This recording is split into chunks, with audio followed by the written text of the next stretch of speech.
Whenever you see a map of the Roman Empire, you usually see this version. The empire at its territorial peak in AD 117 at the death of the Emperor Trajan. It's quite normal for maps to depict the peak of an empire though. We're used to seeing maps of the British Empire like this, and not like this.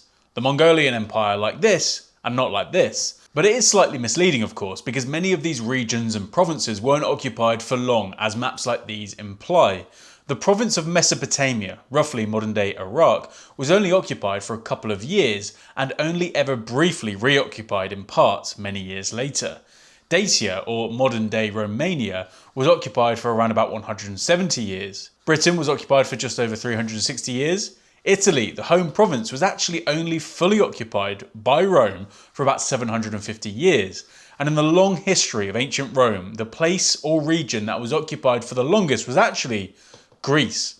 From about 200 BC all the way to the fall of Constantinople in AD 1453 makes for over 1600 years of Roman occupation, with some major hiccups along the way of course.